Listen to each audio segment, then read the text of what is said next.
Archive থেকে পাওয়া ছবি পার্থ চট্টোপাধ্যায়। 1 বছর 7 মাস হয়ে গেল পার্থ চট্টোপাধ্যায় জেলে, কিন্তু কতদিন জেলে থাকবেন? এভাবে অনির্দিষ্টকালের জন্য তো কাউকে জেলে আটকে রাখা যায় না। না, এ প্রশ্ন আমি না, এ প্রশ্ন তুলছেন বিচারপতি। ইডির তদন্ত শেষ হতে আর কতদিন জানতে চাইছেন তিনি।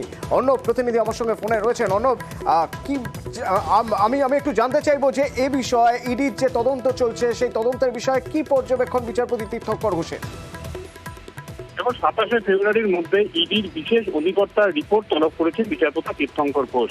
27শে ফেব্রুয়ারির মধ্যে ইডি স্পেশাল ডিরেক্টরকে রিপোর্ট দিয়ে আদালতকে জানাতে হবে পার্থ চট্টোপাধ্যায় নিয়োগ দুর্নীতির এসএসসি যে মামলায় গ্রেফতার হয়েছেন, ইডি যে মামলা করেছে মানি লন্ডারিং এর মামলা, সেই মামলার ট্রায়াল অর্থাৎ এক্ষেত্রে ইডি বিশেষ আদালতের প্রক্রিয়া কবে শুরু হবে। কারণ এখনো পর্যন্ত ট্রায়াল কমপ্লিট হয়নি এবং ট্রায়াল যদি শুরু না হয় তাহলে একজন ব্যক্তিকে এভাবে এতদিন জেলে কেন ভরে রাখা হবে, এই প্রশ্ন বিচারপতি তীর্থঙ্কর ঘোষ তুলেছেন।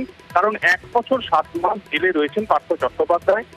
কোনো ব্যক্তিকে অনির্দিষ্ট কালের জন্য জেলে বা হেফাজতে এভাবে রাখা যায় না। কাজেই এখন সময় হয়েছে ইডিকে একটা উত্তর দেওয়ার, ট্রায়াল কবে তারা শুরু করবে, বিচার প্রক্রিয়া কবে তারা শুরু করবে, এবং সেই রিপোর্টই এবার বিচারপতি তলব করলেন। এবং সেই রিপোর্ট পাওয়ার পরই পার্থ চট্টোপাধ্যায় আদৌ জামিন পাবেন কিনা সেই বিষয়টার হয়তো ভাগ্য নির্ধারিত হতে পারে।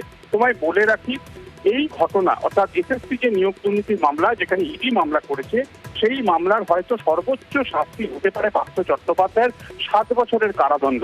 এবং 7 বছরের কারাদণ্ডের মধ্যে 1 বছর 7 মাস বিচার প্রক্রিয়া শুরু না হয়েই জেল হেফাজতে কাটিয়ে দিলেন পার্থ চট্টোপাধ্যায়। কাজেই আর কতদিনে বিচার প্রক্রিয়াটা শুরু হবে, যে বিচার প্রক্রিয়া শেষে 7 বছর পর্যন্ত তার সর্বোচ্চ শাস্তি রয়েছে।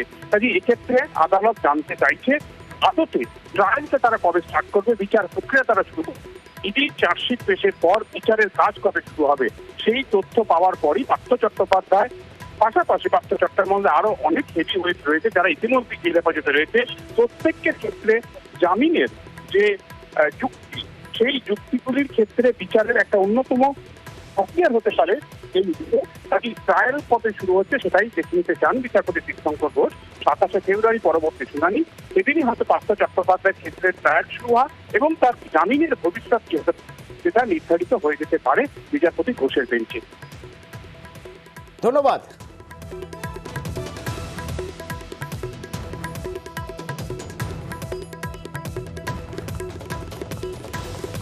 ইডির তদন্ত শেষ হতে আর কতদিন, এই প্রশ্ন তুলছেন বিচারপতি।